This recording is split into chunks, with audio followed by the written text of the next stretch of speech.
Hello，大家好，今天是6月19号。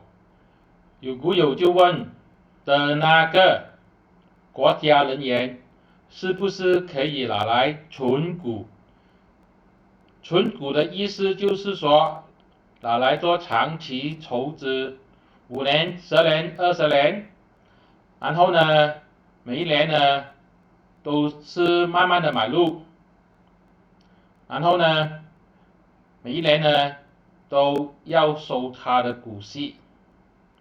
这些存股呢，通常都是用在一些业绩很平稳、慢慢成长的公司，尽量的买在比较低价，然后呢，等待它爆发。存股的那个是 monopoly business，肯定是不会倒闭的，所以也不用担心它倒闭时候导致自己血本无归。这样我们来看一下它过去的这个业绩。这图表呢是过去5个 quarter 的这个业绩，可以看到它最近一个业绩5月29号的公布的，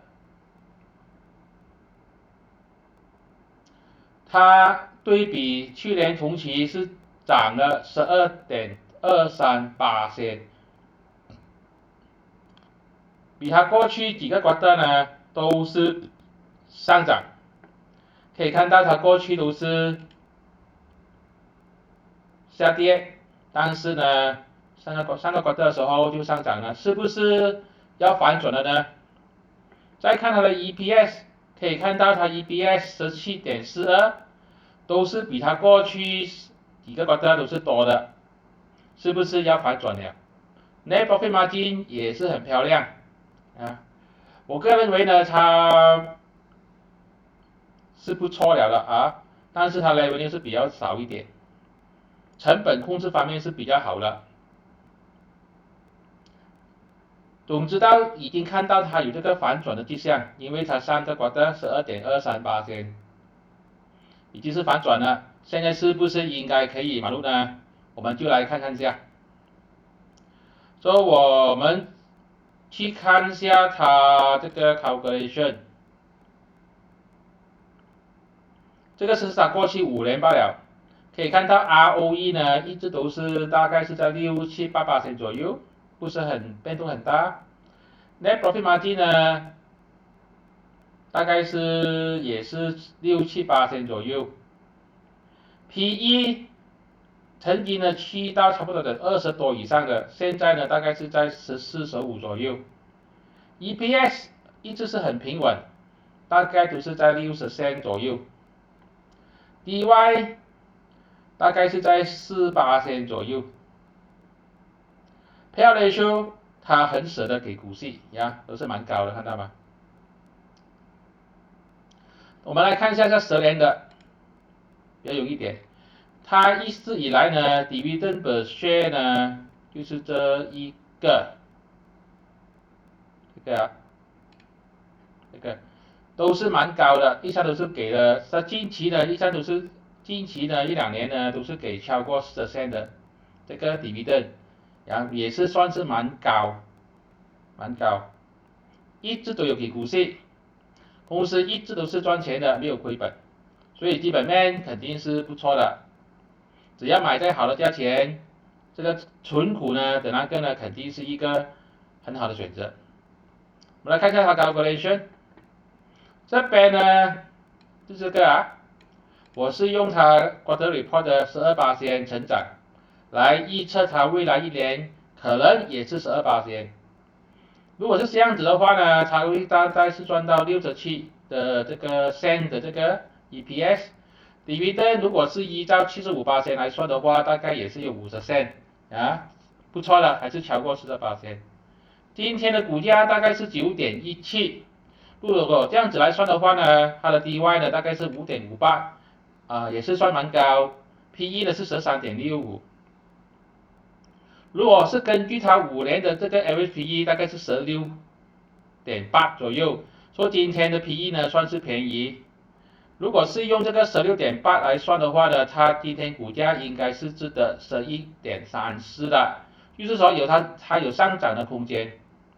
当然，这个是12%是比较一个理想的这个预测，我们保守一点，我把它弄成是8%的成长就好了啦。然后 PE 呢，我不要用16了，我把它放成15，比较保守一点。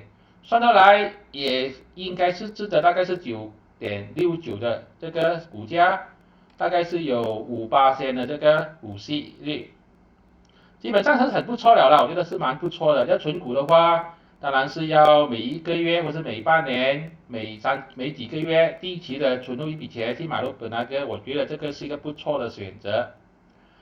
如果我去看它的技术图的话呢，它也是在高位了啦，现在是在低价，但是这边你可以看到这边有一个筹码峰在顶住，呀，我觉得分批买入是一个不错的选择。当然你不可能认为今天买，明天就大涨，也是很难。这个是很老爷股，呀，比较老人股，可能要等一个比较长时间。你看一下之前就是这边，呀，如果你是7块半买的话，现在就大赚钱了。要守的是要守的，守它5年的话，我觉得不错。再加上现在政府呢，好像暗示呢要给这个等那个起价津贴也是少了，它应该会开始涨价，有很大机会。而且呢，它现在又怎么这个clean energy 嘛，新生源能，它也是有引握了。再加上现在西门政府呢，传建政府呢，我觉得这些贪腐腐败呢比较没有那么多的话，对这些国企来讲呢，肯定也是一个好事。所以我是看好它的。但是现在股价呢就不用紧张，就慢慢的有没有机会越买越便宜当然是最好嘛。但是这个肯定要买的要守的比较久，1年以上、5年以上都是很正常的。如果你没有这种耐心的话，等那个肯定是不适合你去做存股的。存股只是适合一些要拿到dividend，然后呢又慢慢存，希望呢10年过后呢，这个股价又上升，股息又拿到，股息才是双收啊，就是这样子罢了，才是双收，算是一个长期投资的选择。OK， 这个是我的个人看法，并没有任何的买卖建议，你的钱你自己做主。记得存股呢，就是说每个月存或者每一个时间存一次，不是要 all in 啊，千万不要 all in。OK，个人看法，没有买卖建议，谢谢大家。